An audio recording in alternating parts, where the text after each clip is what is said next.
It was Sam's first view of a battle of men against men, and he did not like it much. He was glad that he could not see the dead face. He wondered what the man's name was, and where he came from, and if he was really evil of heart, or what lies or threats had led him on the long march from his home, and if he would not really rather have stayed there in peace. All in a flash of thought that was quickly driven from his mind, for just as Mablung stepped toward the fallen body, there was a new noise. Great crying and shouting. Amidst it, Sam heard a shrill bellowing or trumpeting, and then a great thudding and bumping like huge rams dinning on the ground. "Where? Where?" cried Damrod to his companion. "May the Valar turn him aside! Mumek! Mumek!" Welcome to Shire Reckoning. I'm Alistair Stevens. This week we are going to look not at the war elephants of Tolkien's Legendarium, but the ancient powers of Arda, the pantheon of minor deities, the stewards of this created world, the Valar. Who are they? Where are they? And are they, good at their jobs?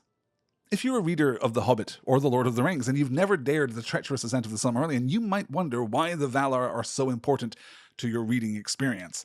But let me assure you that they are, despite the fact that the Valar aren't directly mentioned in The Hobbit and get only a few direct references and a handful of other indirect references in the pages of The Lord of the Rings, because the Valar don't just give us myths which explain the creation and the circumstance of the world. They don't just give us great characters in the oldest stories in the lore. They give us an implicit and occasionally explicit set of metaphors underpinned by a comprehensive ideology. They give us various means of drawing down the highest, headiest ideas contained within Tolkien's cosmology and rooting them in the experience of this fictional world. To get to the Valar of the Silmarillion, we have to begin in the Book of Lost Tales. Written in school composition notebooks in the late 19-teens, the Book of Lost Tales sketches all the major stories contained in the Legendarium up to the end of the First Age. Their origins in this version of the story are largely the same. In the very beginning, Eru Ilúvatar creates the Ainur, great spirits who reside with him in the timeless halls before creation. He invites them to collaboratively improvise on a musical theme, and they do so, all except Melko, who is a problem from the start. Ilúvatar then enfolds into the music the fire of creation, and the world comes into being. Arda. Some number of the Ainur then decide to go down into Arda, to descend into the Little Kingdom. The greatest of these are the Valar. And this concept, as I've noted before, is genius, because it allows Tolkien to have his classical pantheon so reflective of many mythologies around the world, but also to give his fictional world a single monotheistic god in line with his views on the nature of things. But the Valar, as we meet them originally in the Book of Lost Tales, are much closer to the gods of our real-world historical pantheon than they will later become. They are referred to, in fact, explicitly as gods, each with their own domain, each with their own powers, and they have children with each other, and with the residents of Arda, the elves and the men, much more like the gods of Olympus or Asgard. And this makes sense because of that initial creative impulse. Tolkien wants to craft a uniquely English mythology that can stand alongside that of the Norse, the Roman, the Greek, the Egyptian, all of whom are given mythological shape and definition by their polytheism, their respective pantheon of dedicated on-topic deities. And if Tolkien, in his desire to access what he perceives as a fundamental truth in his work, that is to make his secondary creation compatible with what he holds to be true in the real world, then the metaphorically powerful, symbolically loaded pantheon of Middle-earth must be subordinate to a figure who, even cloaked in fiction, is broadly recognizable as Tolkien's own Catholic god. So as they appear in the Book of Lost Tales, the Valar are wilder, more varied, more like the traditions from which Tolkien is drawing inspiration. But the Legendarium doesn't quite have the tone of the Greek myths, and these early versions of the Valar don't quite fit. So over time, they are simplified. Some of the Valar and all of their offspring are repositioned as Maiar, slightly less powerful spirits with more narrow jurisdictions. And the number of the Valar also dwindles as certain concepts become unnecessary or redundant. We could spend a lot of time here, but the Book of Lost Tales is going to be a series of episodes all its own. So instead, let's take a look at the Valar as they are presented in the Silmarillion. 15 Valar descend into Arda at the beginning of time, accompanied by an unknown number of Maiar. Melkor, originally Melko, who will later be called Morgoth, is immediately discounted from their number and goes off to be a recurring antagonist through to the end of the First Age. The others each have a domain of responsibility and of power, a kind of thematic aspect that gives them authority in that space. And of course, any time that we're presented with a taxonomy, we can study it to reveal what the author believes to be important, the ideological underpinnings of the world. In fact, that's not all that we can infer from the details presented to us. For example, the 14 true Valar are divided equally between lords of the Valar and queens of the Valar, reflective of Tolkien's views on essential gender.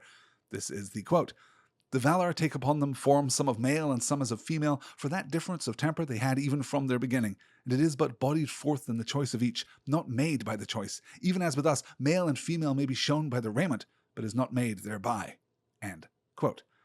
We also get some real default gender ideology here. Valar means all the male Valar or all the Valar.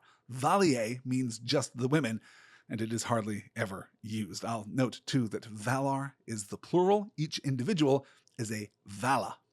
So, 14 Valar, 7 lords, 7 queens. Some have sibling relationships, and all but 2 have a spouse. These relationships signify a metaphorical connection between their domains, some of which are expected, conventional, and some of which are more elusive and enticing. For example, let's begin with the most powerful of the Valar, Manwë and Varda. Manwë is the Elder King, the most senior of the Valar, and his domain is the air and the wind. His favorite creature, his symbol in the world, is the eagle. In this way, he's very similar to other Skyfather deities in religious traditions all around the world. But unlike most of those traditions, he isn't paired with an Earth Mother archetype. Rather, his wife is Varda, whose domain is light, particularly that of the stars. She is also known as Elbereth Gilthoniel in Sindarin, which means that she's the first of the Valar to be named in The Lord of the Rings because of the song sung by the elves in Book 1, Chapter 3. Manwë, by contrast, does not get a direct reference in The Lord of the Rings, and only an allusion in Bilbo's song about Eärendil, where he's referred to as Elder King. Manwë manifests in Middle-earth as winds and storms from the west, like the winds that blow apart the spirits of Saruman and of Sauron, and also the actions of the great eagles of Middle-earth, too. Varda, on the other hand, lit the 2 lamps which first illuminated Middle-earth, more on that later, but is most well known as the kindler of the stars and the one who places Eärendil and his Silmaril in the skies above Arda, which leads to the capturing of the light of Eärendil's star in the Phial of Galadriel.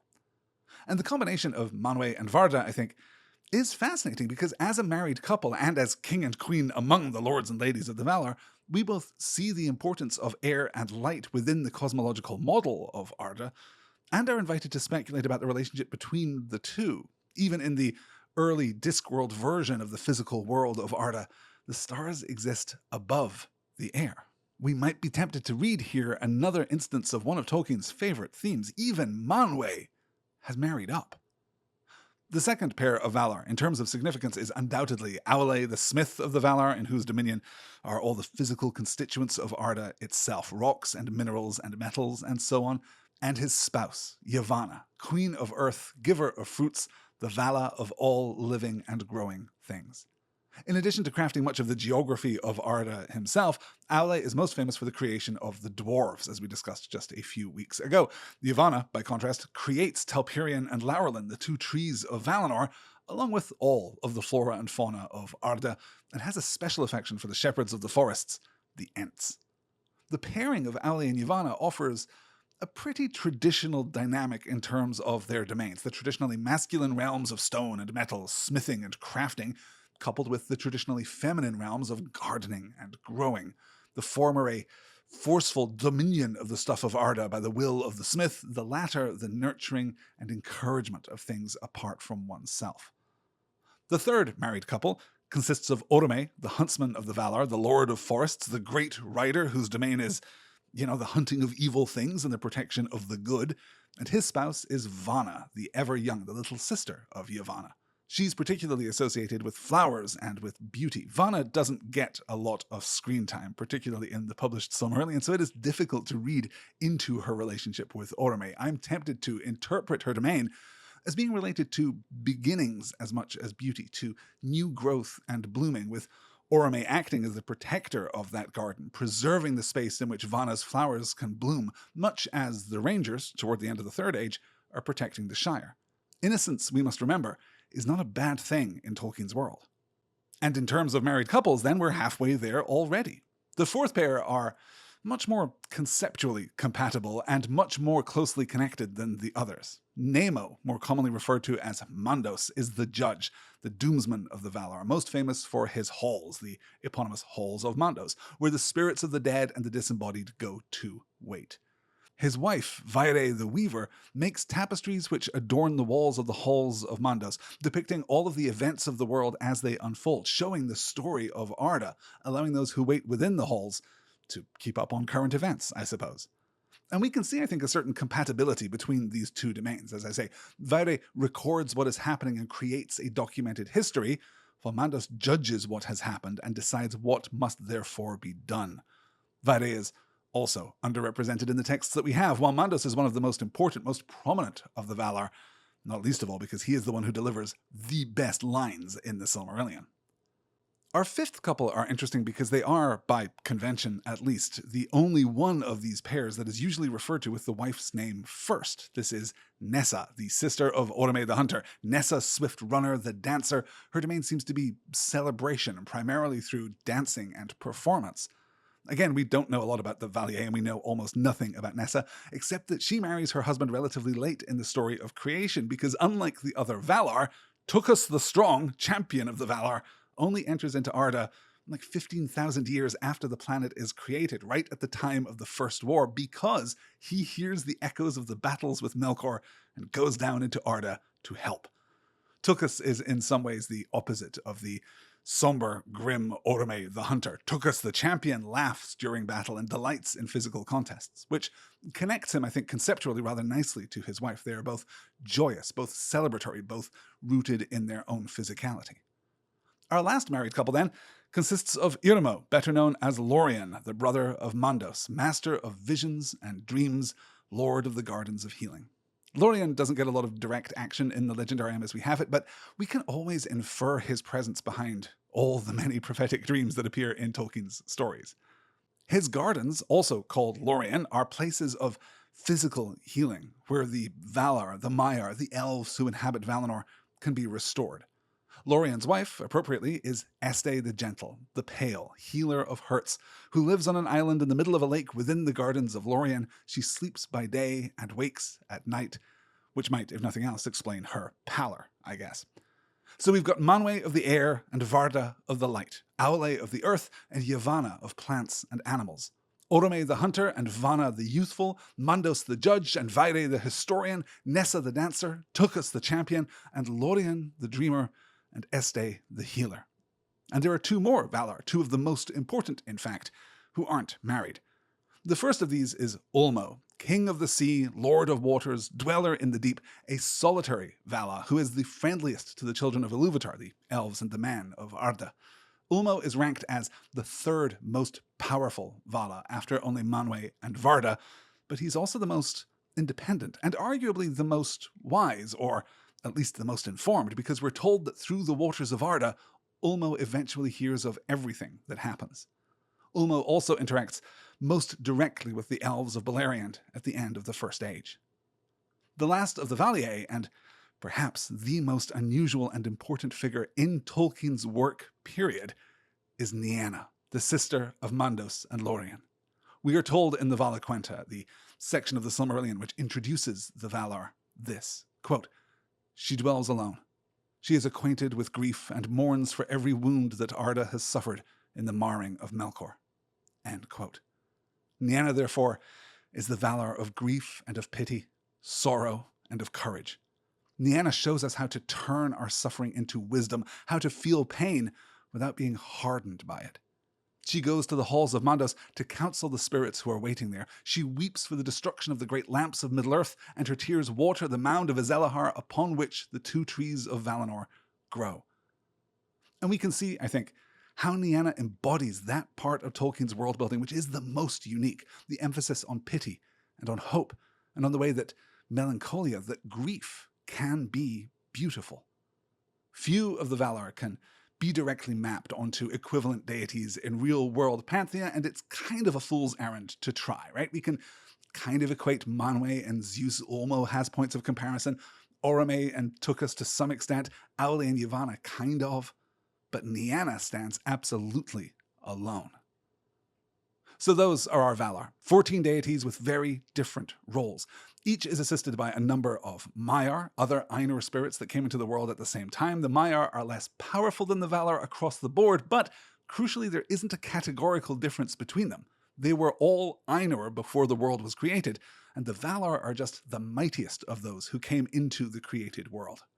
The Maiar are numerous. We have no idea how many there are, in fact.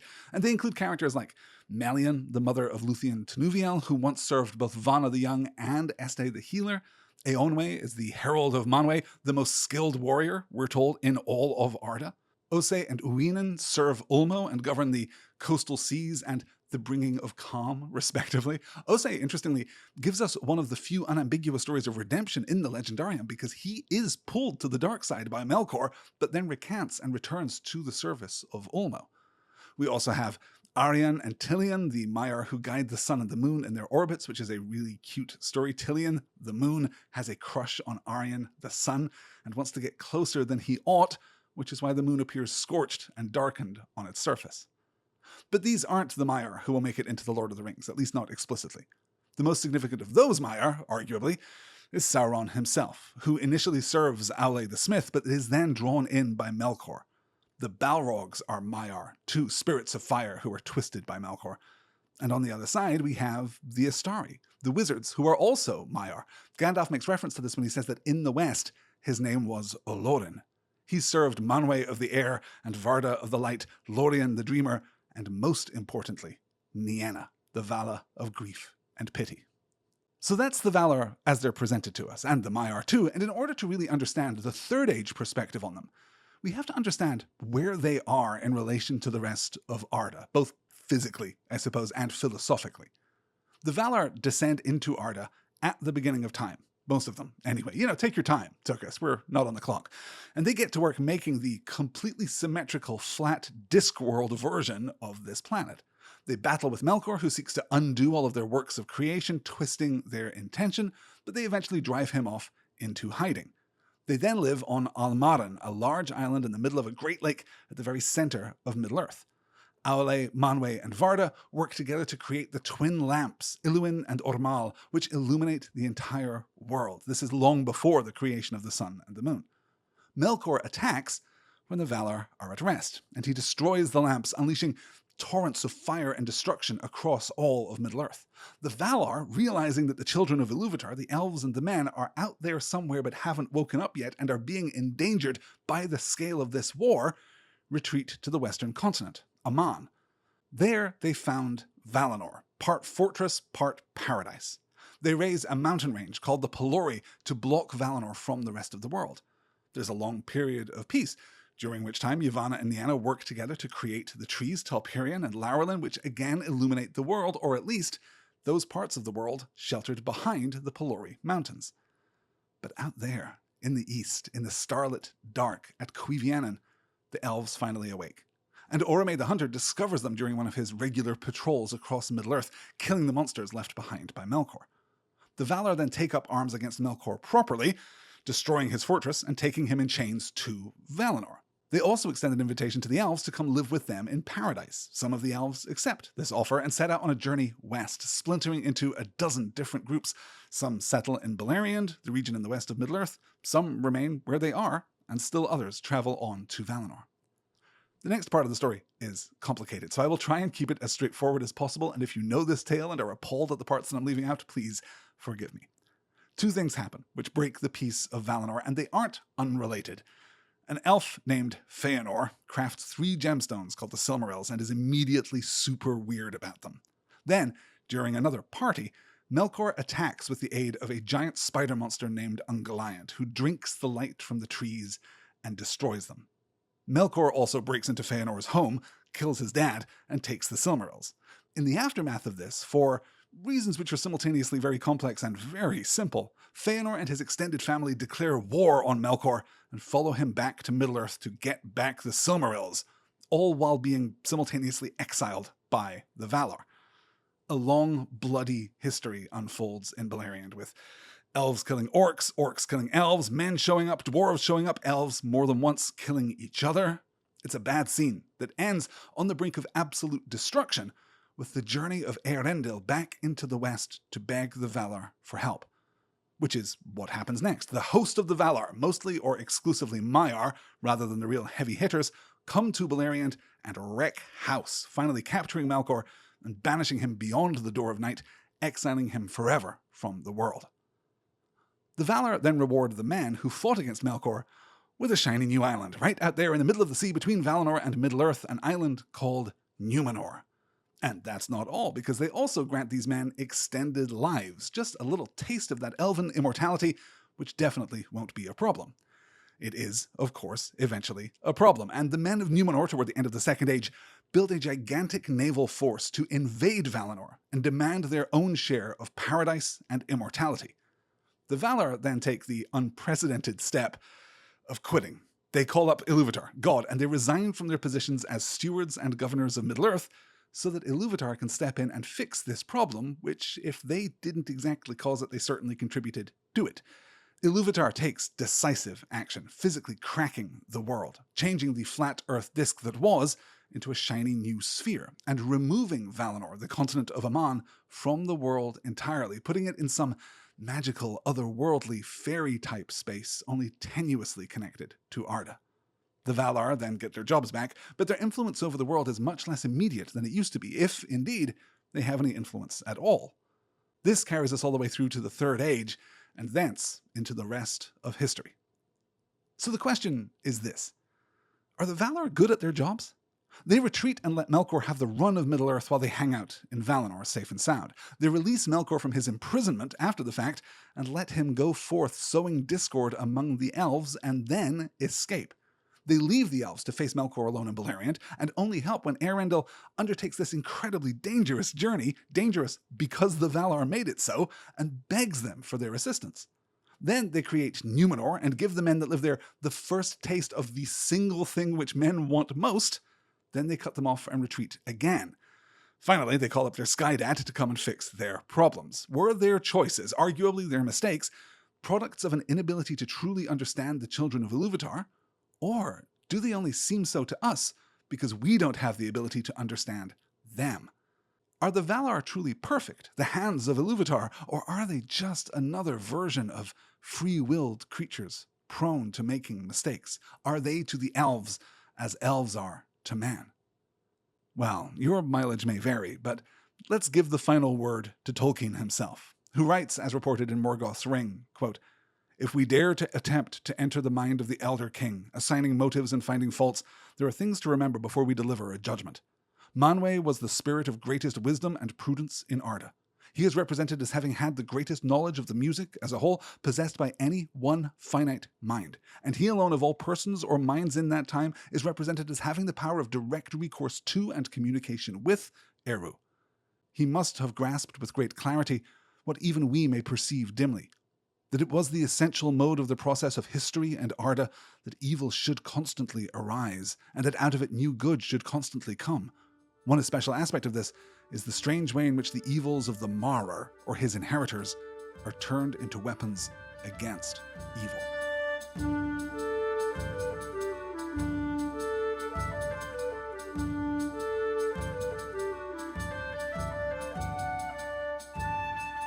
This week, which has been a tough one, I was very happy to receive maybe my favorite question ever from new listener Darius, who writes, quote, "I like your approach to the poetry and songs in Tolkien's books. Your enthusiasm is infectious, so I have to ask, what is your favorite song by Professor Tolkien and why?" End quote. Darius, someday I will buy you a beer for asking me this question this week, because you are right. I love Tolkien's poetry, and I will jump at the chance to discuss any part of it.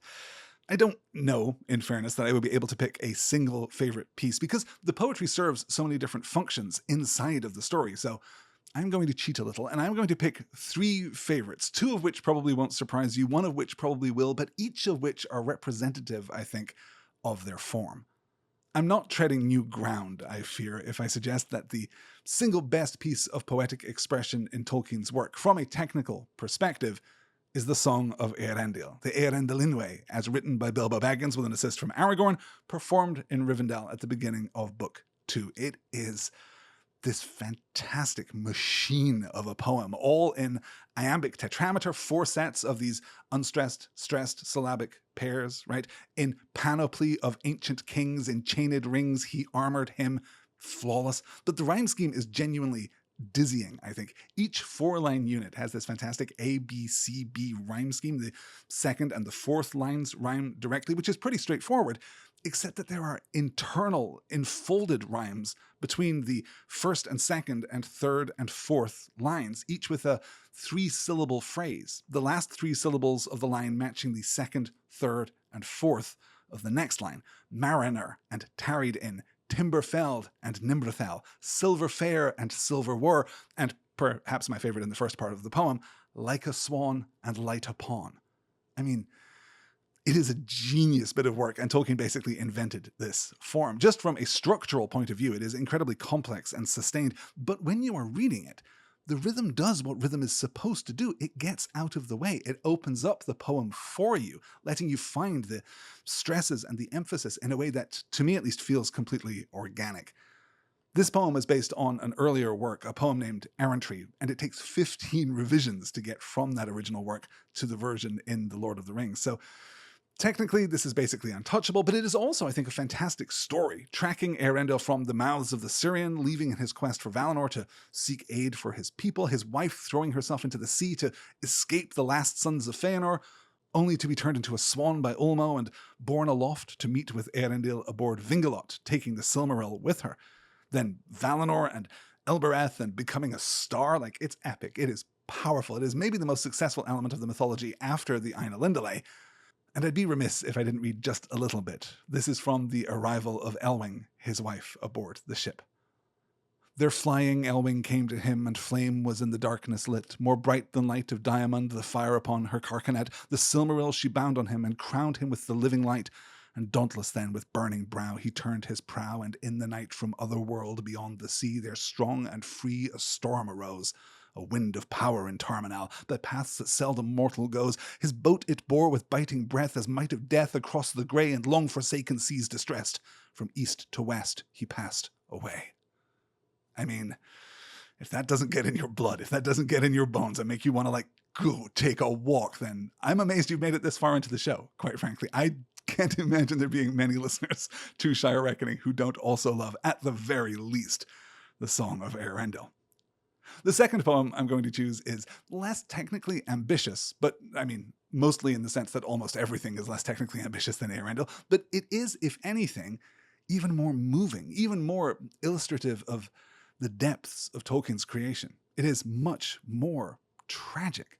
I'm referring, of course, to the Song of the Ent and the Entwife, sung by Treebeard to Merry and Pippin, presented as a dialogue between the Ent and the Entwife in this rolling iambic heptameter. That's 7 metrical feet, 7 pairs of unstressed and stressed syllables in each line that gives it this uniquely steady, unhurried kind of pace, this rolling passage, so redolent of Treebeard's own dialogue and absolutely perfect for this tale of separation, of the Ents who cannot hear the Entwives even when they are together. This story of two people, of two peoples who want different things, but are still deeply and intimately connected. I'll read the first 2 stanzas, the first from the Ent, the second from the Entwife. When spring unfolds the beechen leaf and sap is in the bough, when light is on the wildwood stream and wind is on the brow, when stride is long and breath is deep and keen the mountain air, come back to me, and say my land is fair.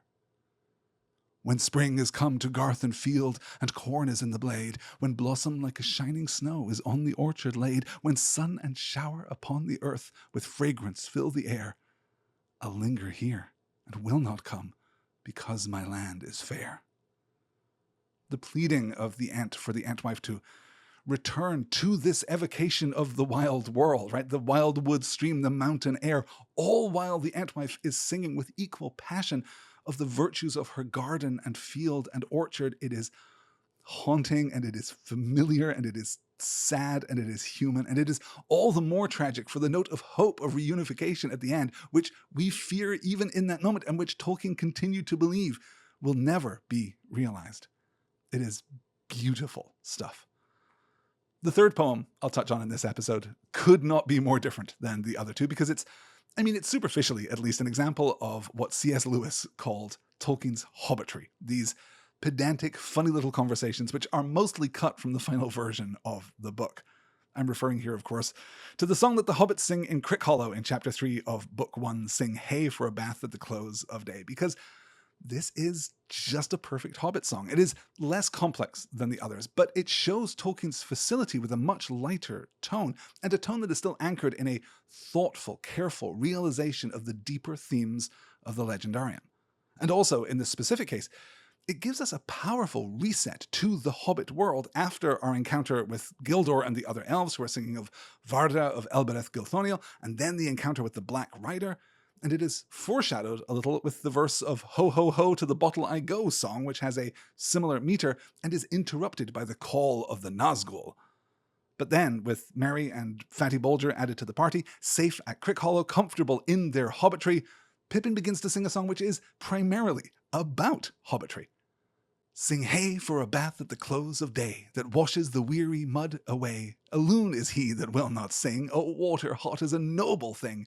Oh sweet is the sound of falling rain, and the brook that leaps from hill to plain, but better than rain or rippling streams is water hot that smokes and steams.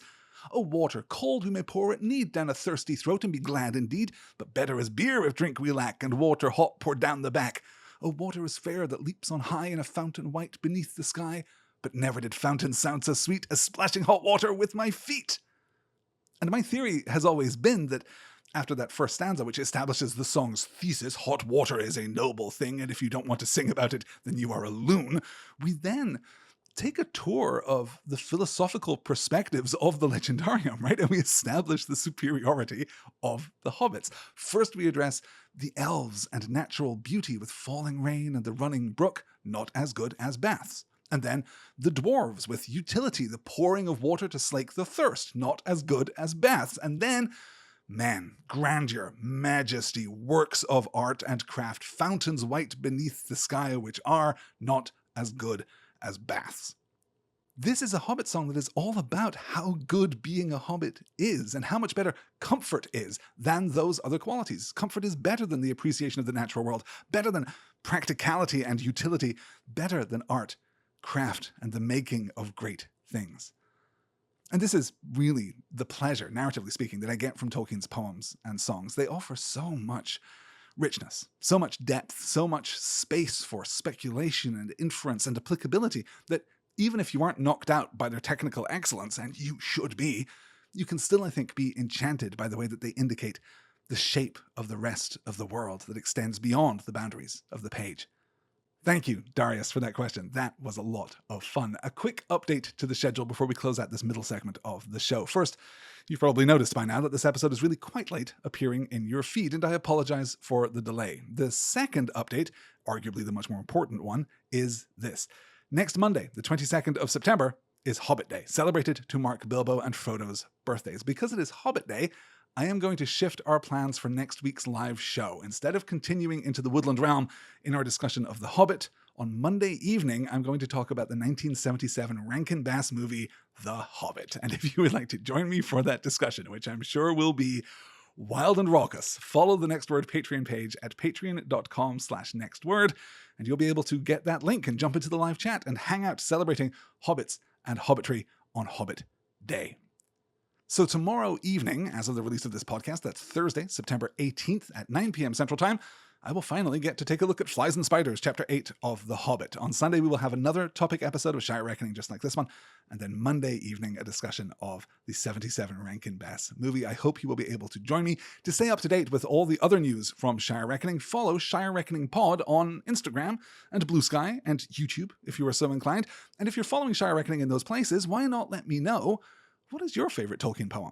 Is it Bilbo's Riddle of Strider poem, the All that is gold does not glitter poem? Is it The Road Goes Ever On and On, in any one of its many, many variations? Is it, and I think it probably is, Hey Doll, Merry Doll, Ring a Dong Dillo? Get in touch. Let me know.